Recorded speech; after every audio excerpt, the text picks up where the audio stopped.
Much for being here for our fifth and final of our budget open houses. We're really excited about all the feedback we've gotten so far. And when we're looking at the development of the budget, almost 6,000 residents have participated, which is well more than we've ever had before. And that's all thanks to you. So thank you for taking the time out of your busy schedules to be here tonight and learn all about your city budget. Before we get started, we wanted to show you a little video that has some highlights about our budget, and we'll kick it off with that.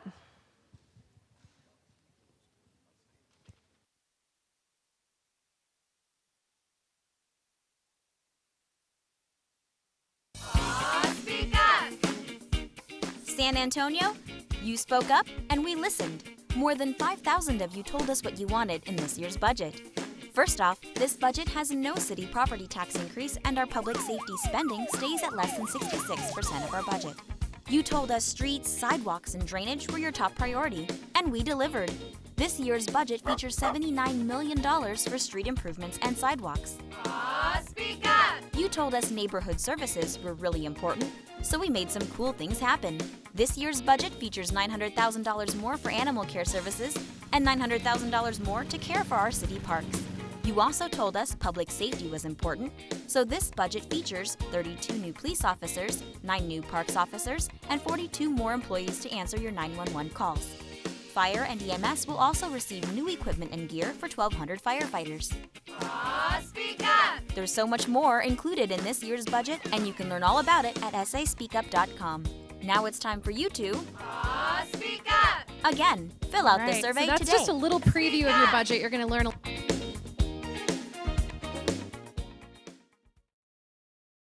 visited the tables, make sure to do that. There's lots of department heads, officials here, and technical staff who can answer any questions you might have. But first, I'd like to introduce Mayor Ivy Taylor to kick things off. All right, thank you. Okay, good evening, everyone.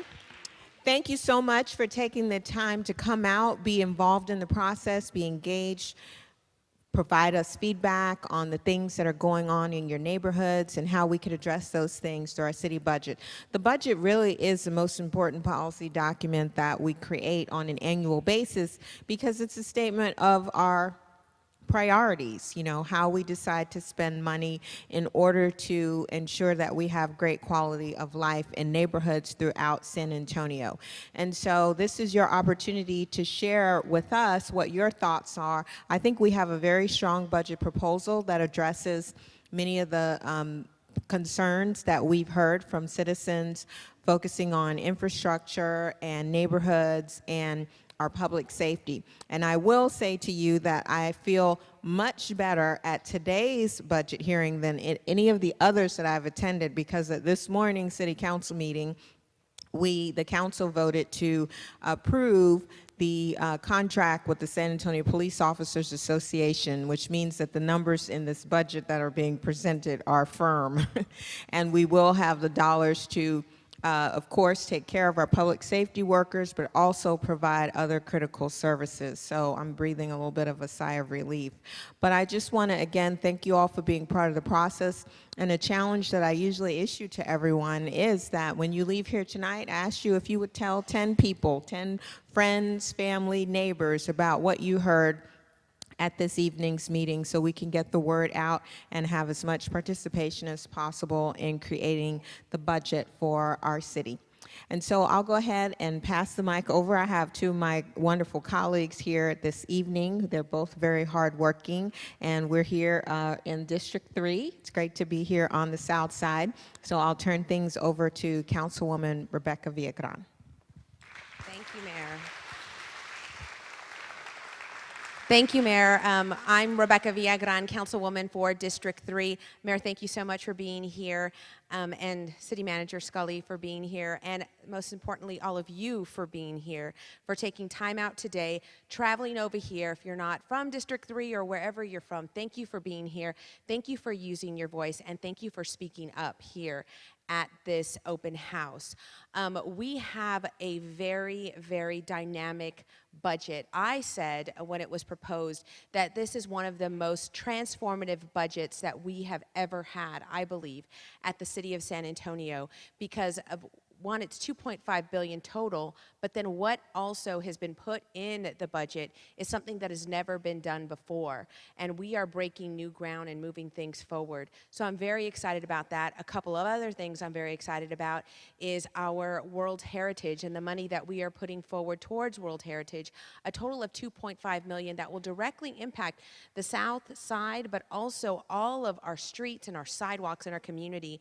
And our World Heritage Director, Colleen Swain, is here. She doesn't have her own little booth, so I had to just single her out over there. But this is critical for your voice, for you to speak up, and for you to share all of the ideas and the information and the questions that you have. And that's why we also have our wonderful departments here. So if there are specific questions you have, we want to make sure that you have those specific questions answered with the people who are working on those issues. I guarantee you'll be face to face with some of the people who are intimately aware of some of these issues that you're dealing with. So I want to thank all of them for being here.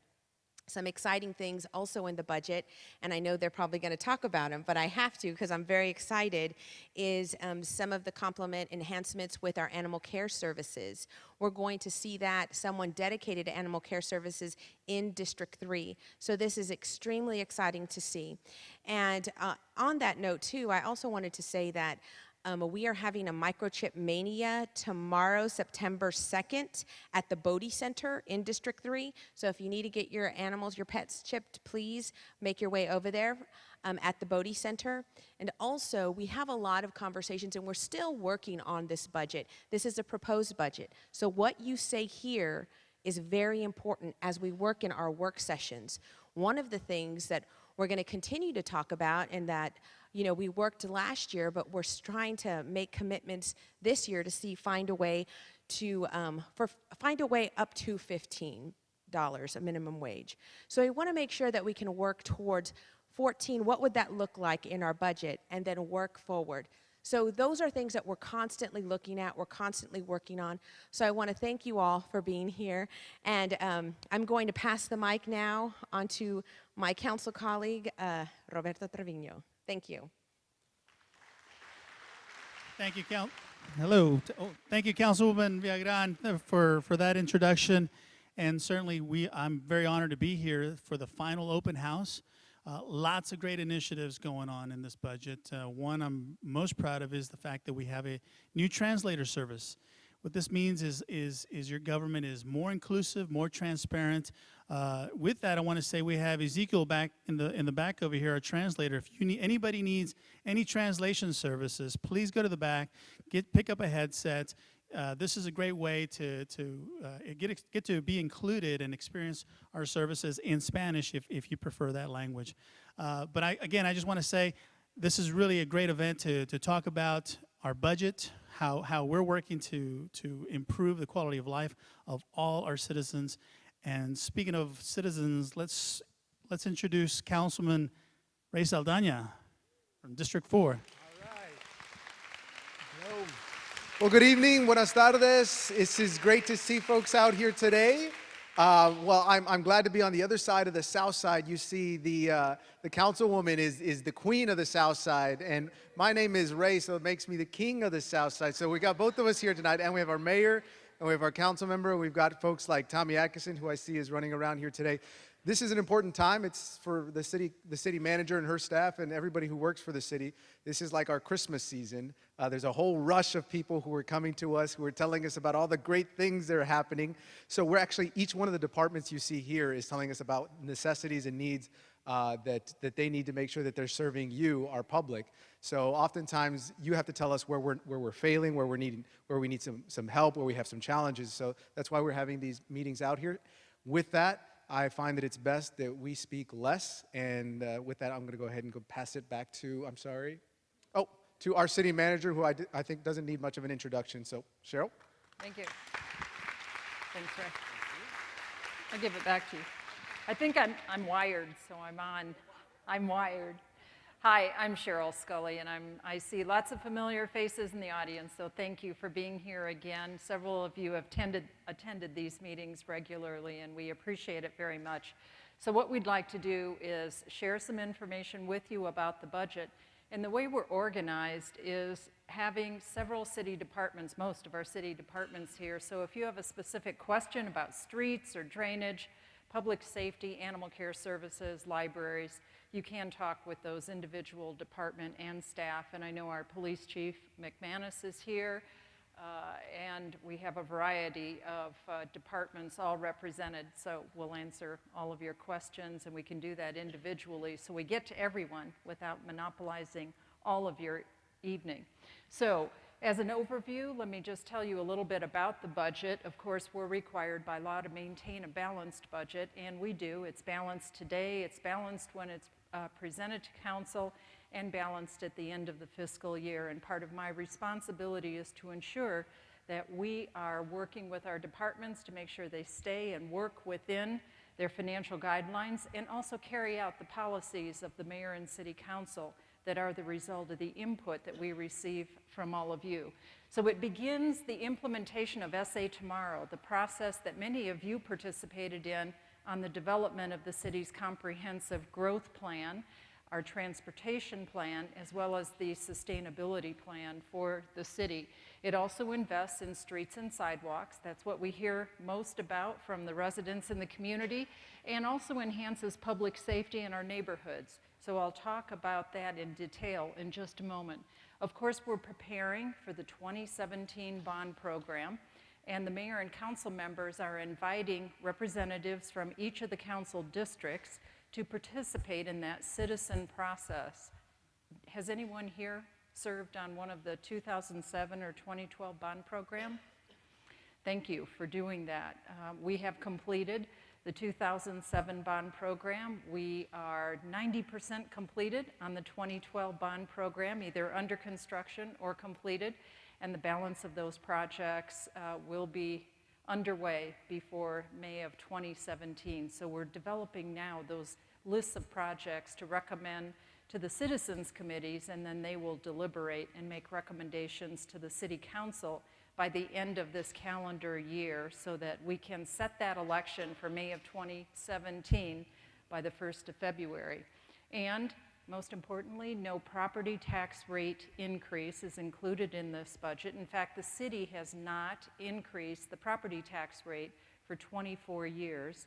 And over the past decade, we have recommended, the council has approved, lowering the city property tax rate 4 times.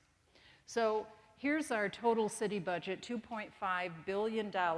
It's slightly less than the 2016 budget, and that is because our capital portion of the budget is a little bit less. We're finishing up our bond projects, and so we have less capital construction in this year's proposed budget. So it's slightly less, 0.2% less than 2016. But these are the 3 major components. The general fund, $1.1 billion, and that's the portion of the budget that you think most about in terms of city services.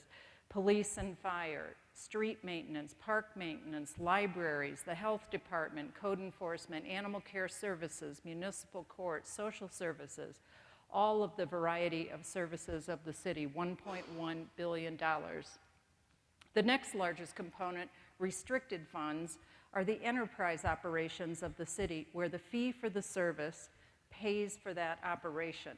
And they're restricted because there are legal requirements wherein those funds cannot be used for other kinds of services. For example, garbage collection.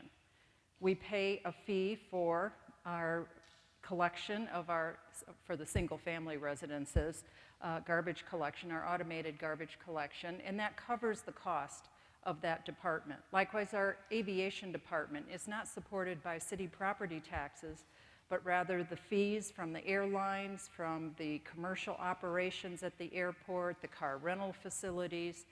The users of the airport pay for that operation, and by federal law, we can't use those dollars for other kinds of services like animal care or libraries or public safety. So those are the restricted funds. And then the capital budget reflects not only our bond program and those projects, there are 140 projects in the 2012 bond program, but also, for example, in this year's budget, the convention center, and of course we finished that expansion and opened that in January. It was funded with hotel occupancy taxes.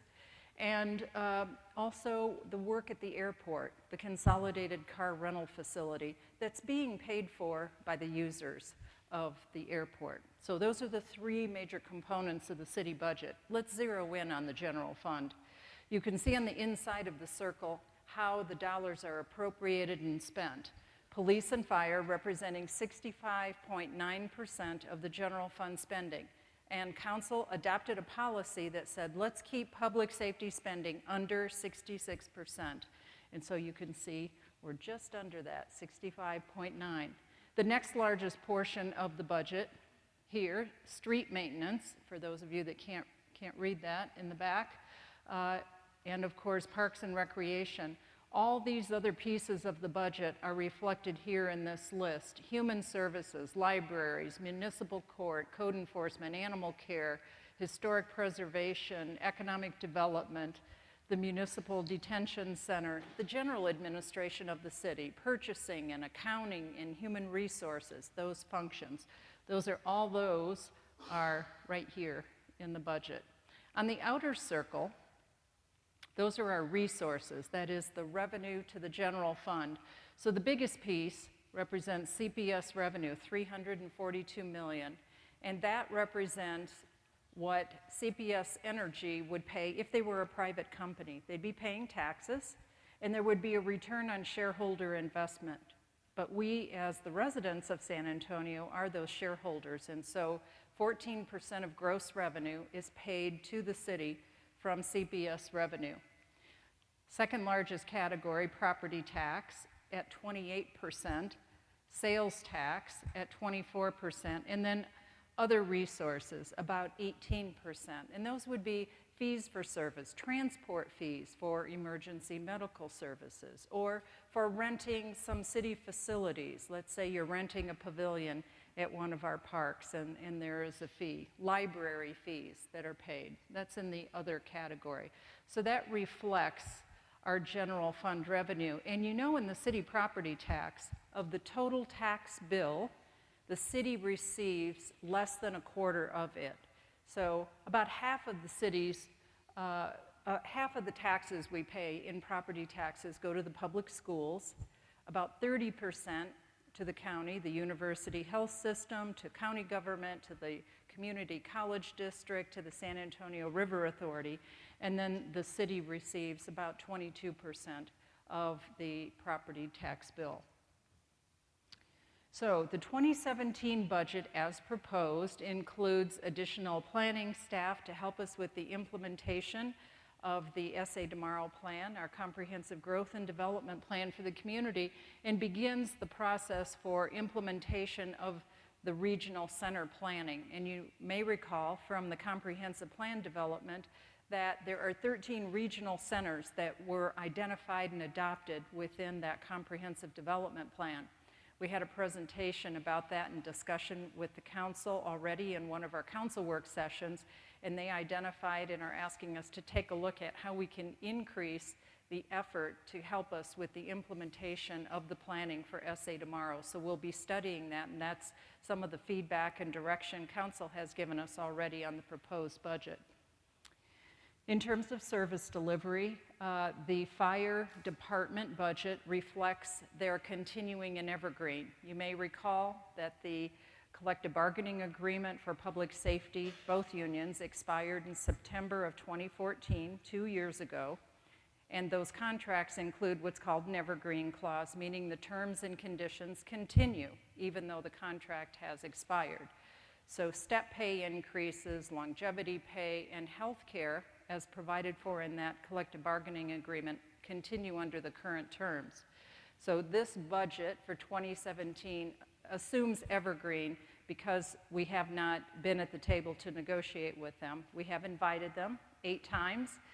They have refused to negotiate, but we are hopeful now with the settlement of the police union contract that they will be a little more motivated to come to the table and settle that agreement. Nonetheless, for now, it does reflect evergreen, and I'll tell you that to continue under evergreen does cost about $6 million to continue their health care plan under the evergreen portion. And those funds could be used for some other services, but they're being spent on Evergreen at this point in time. Nonetheless, we are fully funding the 51 firefighters that were added in 2016 to increase service in the community. We had a partial year in 2016, so this budget includes the full year of funding since those staff are already on board.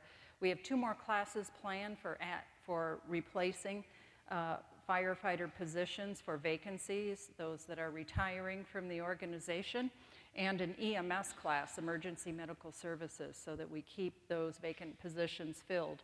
We're retrofitting our older fire stations that haven't been improved with new exhaust systems for the fire equipment because some of those fumes get into the living quarters for the firefighters, and so we'll be retrofitting some fire stations in this budget and also adding a second set of bunker gear so that each firefighter has the equipment that they wear to fight fires, 2 sets of that equipment. Within the police portion of the budget, we will be filling all of the vacancies, and we talked today with the council about having about 150 cadets in training. We plan another class to begin of 45 to 50 recruits at the end of September, early October. And in addition to filling the vacancies, we are proposing adding 32 additional police officers, 25 of which will be directly related to community-oriented policing in our neighborhoods in the community. We're also proposing 9 additional parks police, and those officers will be working in our expanding park system. So as we add acreage, that is additional parks, as approved by the voters in the bond program, and bring those online and construct more of our linear creeks, we're adding additional park police to be able to protect our residents and keep them safe as they use those facilities. We've had some challenges in our 911 operations. Dropped calls, some call waiting when people call to report a 911 emergency, and so we've done an analysis, have added some staff mid-year, and are recommending 42 civilian positions, call takers, within the 911 center. We are now approaching 1.5 million calls for service on an annual basis, and so to keep pace and do the best job possible on a quick response time, we need to add more staff. Body camera implementation, you know that the council approved a policy to equip all of our patrol officers with body cameras. We have more than 700 officers already equipped, and we will be continuing the implementation of the body cameras in this budget. And a pilot program, a gang violence intervention program. We're studying best practices across the country, and I'll share with you that no one has the market on how to solve gang violence, but we're constantly looking at new and different ways that we can work with partners in the community as well as those who have perhaps been in trouble in the past, how we can improve and reduce the amount of violence in our neighborhoods. So we're also including in this budget a pilot project to work on gang violence intervention. So in our street maintenance budget, you'll see what has been spent in years past. And this year, we included in the 2016 budget more funding for street maintenance. You said that over the past year, and again this year, we want to see more maintenance of our streets. Any guesses as to how many miles of streets the city maintains? Besides a lot? 4,000 miles. And so with 4,000 miles of streets to maintain, it's a lot of responsibility, and our Transportation and Capital Improvements Department does a great job at trying to keep our streets as great as possible, but we all know we could, off the top of our head, tick off probably 24 streets that we know need major repair. And so this budget, at the direction of the mayor and council, includes more funding for streets again in 2017. Likewise, in the area of sidewalks, you'll see some of what has been done in the past in the annual budget. And of course, we try to incorporate sidewalk improvements with each of our bond projects. So as we repair a street where there haven't been sidewalks, if we have the room to add sidewalks and it makes sense on that road to do so and we have enough funding, we try to add sidewalks. But in the budget Even though 8.5 million in 2015 was a lot of money, it's not enough, because with 4,000 miles of streets, we know that there are sidewalk gaps and areas that need repair throughout the community. So 15 million in 2016 and another 15 million for sidewalks in 2017. We're also taking a look at including within this proposed bond program a major component for adding sidewalks as part of the bond program as well, so that we can make a dent in the gaps throughout the community. These are just some of the projects, not an exhaustive list. It's not all of the projects, but a sampling of the projects that are included for District 1. For those of you that are here from District 1, I think we have examples from the Southside districts as well, correct? Here's District 3. These are examples of what's included in the budget, and also for District 4, what we have included. And again, not all of them, but it gives you an idea of those projects. And we have a complete list. Our transportation and capital improvement staff can also talk with you about whether or not your street or the one that you think needs the most repair is included in the 2017 budget, but also the City Council adopts on an annual basis a 5-year infrastructure management plan, that is planning out over the next 5 years which streets need to be repaired. And we have a list, and we update that on an annual basis, and the council adopts it annually and makes adjustments to it. Sidewalk projects in Districts 1, 3, and 4. Here are some examples of those streets that have been included for sidewalks. Pedestrian safety, $2 million to continue our effort to try to improve pedestrian safety and reduce, maybe reach Vision Zero, which is 0 fatalities of those who are hit by cars trying to cross the street. We are using some creative solutions, what we call some Z crossings and some safe harbors in the middle of some of the wider, busier streets, so that for those that maybe can't make it across the street in a pretty quick way, they can at least get to the middle of the street, be in a safe situation before they cross. So our goal is to get to Vision Zero, and also pedestrian safety around schools, which is so important. Flashers, proper markings and crossings for children that are walking to elementary school and to middle school. Okay, animal care services. We're adding 2 more animal care service officers, actually, for the South Side. Districts 3 and 4 are included, so we have dedicated staff to the neighborhoods here. 3 new positions for our return to owner program. Sometimes people just let their dogs out. We call those roaming dogs. They may not be homeless and out and about, but rather they belong to someone. And of course, with our microchipping program, it makes it easier for us to read the name of the dog and a return phone number so we can get the dog back to the owner. And then additional spay-neuter surgeries.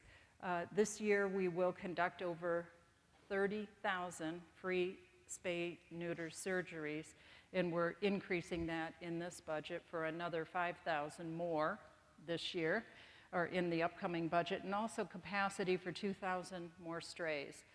We had an agreement with the county. We were picking up and housing dogs from the unincorporated areas. They paid us to do that. They are going to go off and do that on their own now with a partnership with the city of Kirby.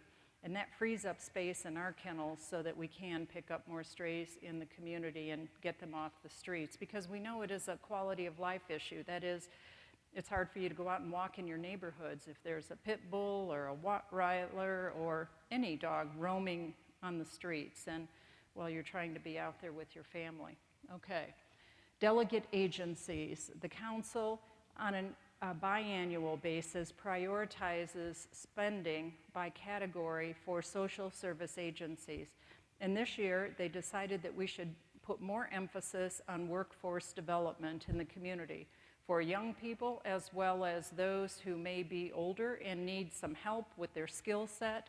We're working closely with the private sector to identify those jobs where there are shortages of positions in the community so that we can provide that kind of training for our residents. So we're increasing workforce development, but also keeping the domestic violence programs funded at 2016 levels. So there are no cuts in our domestic violence agency funding programs for 2017. Senior services, whoops, go back, don't miss that Southside Lions Senior Center. So of course that will be opening in 2017, and we've included positions and the operating costs associated with the Senior Center for Southside Lions. And then we're increasing some positions at the Northeast Senior Center. Have any of you been up there to see that new Senior Center? Sally raised her hand. Anyone else? Tony as well. It's quite a facility, and we had estimated 4,500 people would be using it regularly, and it's more than 6,500 are going to that facility. So we're providing some additional staffing and services there. In the capital improvement budget, you'll see that streets are the biggest part of the budget. 32% of the total citywide spending.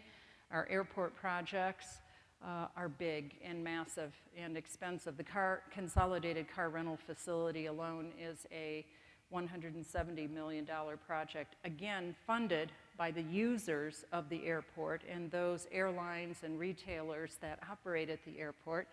And of course then capital projects in our neighborhoods, parks, drainage, and some information technology projects to help us keep our city systems going and to make it much more convenient for the public. I mentioned the status of our 2012 bond program with 92% under construction or completed. The other 8% is in design, and we'll have those projects underway before May of 2017. One of the things that we pride ourselves on is making sure that we do quality work in our bond programs and substantially complete those projects within the 5 years that the voters voted for those projects. The bond projects in District 1 include these examples. Within the 2012 bond program, you can see which ones are completed or the dates as to when they will be completed. Here is District 3 with Goliad Drainage and Belford, Espada Road, the D3 Community Center. That will be completed late this year, so we're excited about that. And of course in District 4, the additional street projects and park projects that are under construction. So next steps in the budget process, 5 city council work sessions. We've hosted 3 of them so far, and council will have 2 more work sessions next week and the following week on the proposed budget. This is the 5th of our community open houses, and as was mentioned at the beginning of this session tonight, we did some survey work before we began preparing the proposed budget so we could get input from the community before it was prepared, get policy direction from the mayor and council as to what they wanted to see within our financial plan, and then now hear from you all on that proposed budget as to what should be added or subtracted from the budget. In addition to these open houses, we'll have 2 public hearings on the budget. We actually had our first one last night. We'll have 1 more next week, and then budget adoption is scheduled for September 15th. That's a Thursday during the regular city council meeting. By charter, by city charter, we're not only required to maintain a balanced budget, but also to adopt the budget before the end of September because our fiscal year begins October 1. So that's a quick summation of what's included within the proposed budget. The way we have been organizing our work sessions with the community now is to break up our formal presentation and allow you to talk with our various departments that are here. We have a number of staff that are here tonight. I don't think we have you outnumbered, but maybe so. That means, though, that we can have some one-on-one time with you about those areas that are most important to you tonight. So if there aren't, Councilwoman, would you like to close it up before we answer questions of the community? So So at this time, we're going to give about 10 minutes if you all have questions that you all would like to ask or some comments that you would like to make right now so we can take the notes. And again, if you'd like to make them, you can. But also, please know that all of our departments that are here are ready to take questions and the specific issues that you have as well. So we're ready. We're here ready. If y'all have any questions, please. Yes, Tony. And if y'all would just wait for the mic to come to you for our viewers at home. Thank you. Oh, I don't think it, okay. I'm just going to read what I wrote on here, if that's all right. No one take any offense. I think y'all have done a great job. But the first question I want to ask is, why has it taken so long for the District 3, you don't have to answer, let me finish, for the District 3 Senior Center to come to completion? When I compare that, I sit on the Joint City-County Elderly Affairs Commission, and the senior center that you mentioned, City Manager, it went up like that. And I just don't know. We have an academy that began construction on Goliad Road after the senior center. It is now completed, and the senior center is still in process. With that said, due to expected population growth, I think, and I mentioned this to the councilwoman earlier, that we need to create more council districts, support our law enforcement and fire department, increase budget and personnel for code compliance, funds to purchase a certain old golf course that the councilwoman knows I'm talking about, and making it an extension of Southside Lions Park on the lakeside. The other thing is streets and drainage. We need that so desperately. I'm so glad it's being addressed here and in the upcoming bond. Brooks City Base, which I'm very partial to, since I was one of the signers on that transition, is one of the catalysts that the South Side has had that we can all be so proud of. It's brought positive growth, economic growth to the city as a whole, with the jobs it's produced, with the people it's brought in, with everything.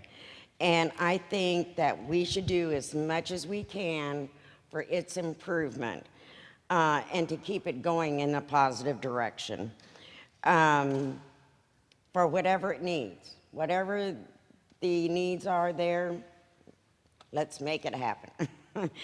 And the other thing is libraries with real books that children can touch, they can hold, they can comprehend, and I mean across the board, all ages.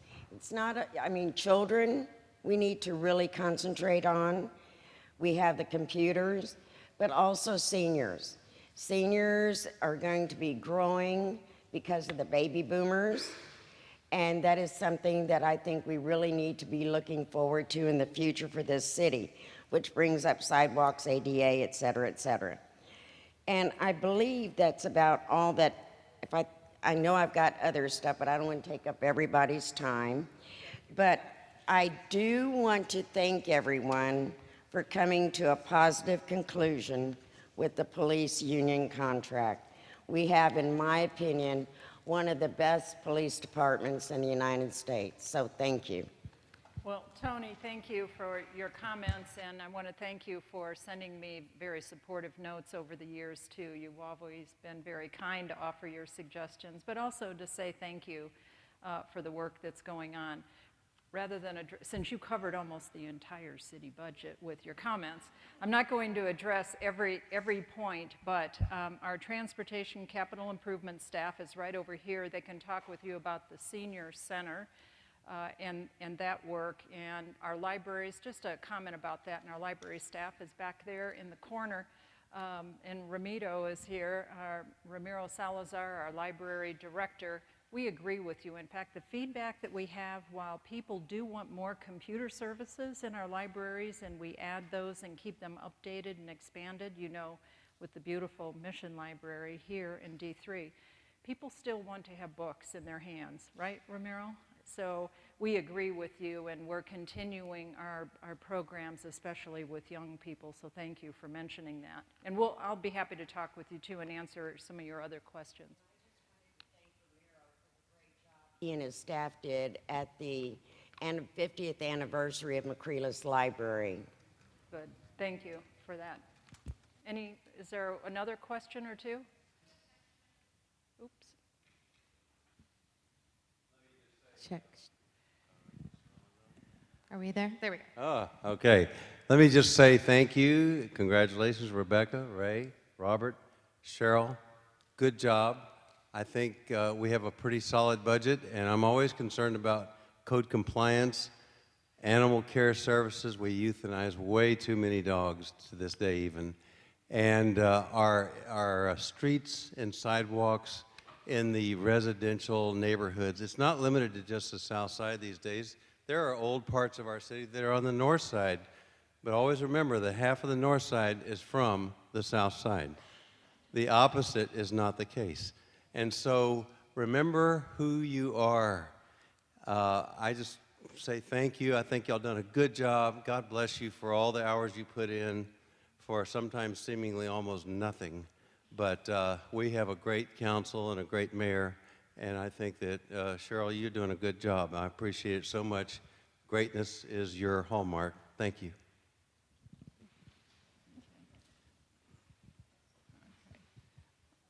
Oops, Am sorry. I next? Ma'am? Okay. Yes.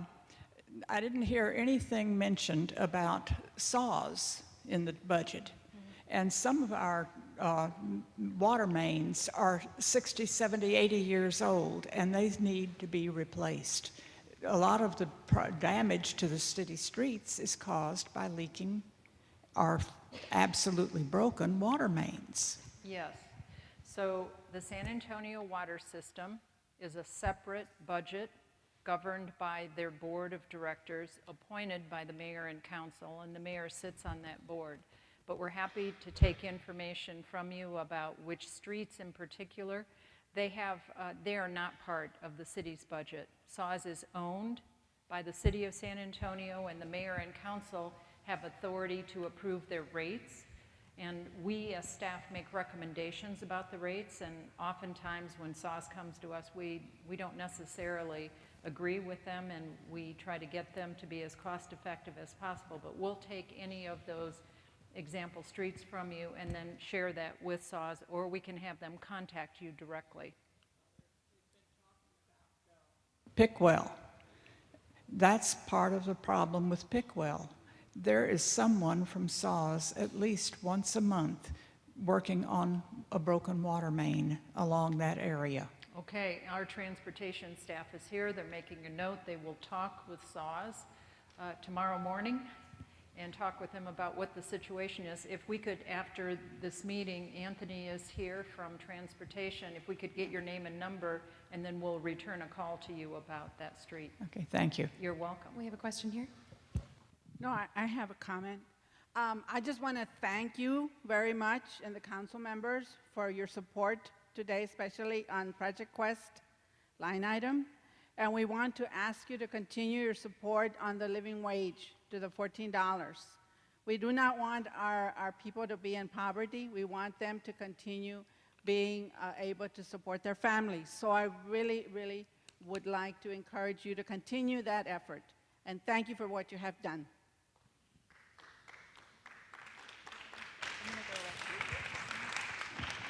I just had another question following Tony's comment. I thought that the Southeast Senior Center in Pecan Valley, the Northeast Senior Center, was supposed to have been open November of 2016. And I heard you say it'd be open in 2017. Well, the staff have said early 2017. Who's here from Human Services is right here, Melody Woosley. Melody, January of 2017, we slipped 2 months. but we are going to hold them to January of 2017. Great. We have a question Okay. here. Hi, it's more of a comment than anything, not really a question. My name is Karen. I represent SEIU Texas, which represents the 5,000 plus civilian employees. We just wanted to make sure that San Antonio is a place where every family can reach the American dream, no matter if they live on the north or south side. We are very encouraged by the city's commitment to help us reach a living wage of $15 an hour for all municipal employees. With that said, we must work together to create living wages for all. We believe that contractors should be paid the same minimum wage agreed upon by the City of San Antonio and its workers. As city workers, we are proud to be working for the City of San Antonio. When the city outsources jobs to contractors for less money, it makes us feel like we're not really needed. So that's really the comment I have this evening. It's just something for y'all to take back. Well, thank you, Karen. Karen's one of our city employees, and let me just add, I didn't talk about it tonight, but we want to be, and we constantly strive to be, an employer of choice. We want people to want to be breaking down our doors to come and work for us. And part of what we've done this year as part of our compensation package is to make it even family friendlier. That is, we're offering additional leave time for the birth of a child or the adoption of a child so that our families, both men and women, can have the proper amount of time off to be able to care for their families, and also 24 hours of leave time so that they can use time during the course of the year if they need to attend a parent-teacher conference or have a doctor's appointment for a child and do some of those kinds of things. So we're constantly working with our employees to talk with them about what's most important and to be responsive to their needs, because we want our families to be supportive. And you're welcome. Okay, good. So we have time for 2 more questions here, so we'll start right here with this gentleman. Thank you. I do have a question, and it is a broad question. I would like to know about some of the hard choices that you had to make. We've heard about what's in the budget, what had to be taken out of the budget, what programs or projects were found not to be working and that you have eliminated to save money. That's a very good question. First, let me offer this context. So over the past 10 years, and I've been manager now going on 11 years, we've actually eliminated more than 1,600 civilian positions. So we have net fewer city positions today than we did compared to 10 years ago. And we do that by using technology, where technology can do the work. We also examine our business practices. That is, how many steps does it take to get a building permit, or how many steps is it to hire someone, and how can we make that more efficient? And that's an ongoing process. We actually have a division within our budget office that's called Innovation and Reform, and they constantly are examining different parts of the organization as to how we can improve and do things better. We haven't laid any people off, no layoffs, but we hold positions vacant so we can, as we eliminate positions that are of lesser priority, let's say a new program or service was brought into play because there was a particular problem in a neighborhood. Rather than just keeping that forevermore, if it is solved or it's no longer the highest priority as compared to some new issues, we'll replace that kind of program. What's not in the budget would be more streets and sidewalk construction. I'll just be very candid with you. We'd love to do even more sidewalk construction, and there are many, many projects. We have the list of them in our 5-year infrastructure management program. We'd like to move a lot of those up, and the council members work with staff to prioritize. But I'll tell you, that's tough duty for the council to pick one street over another, or a drainage project over another, or sidewalks. So the things that have been left out have been primarily in that area of infrastructure. But we will be able to address some of those needs in this upcoming bond process. That will be helpful, but there's still much more work to do. And if I can add, Mr. Rip, part of that too was looking at some of our public safety a fire EMS unit, different things like that that are big ticket items that were really difficult to put in, but we're still working on that. We're still trying to see what we can do, as well as some drainage issues too. Since you mentioned fire, can I add to that? Because that's an important issue. In the northwest portion of the community, the highest call volume area where we need an additional EMS unit, because then units get pulled from all other areas of the community to service that growing district. We need to add more.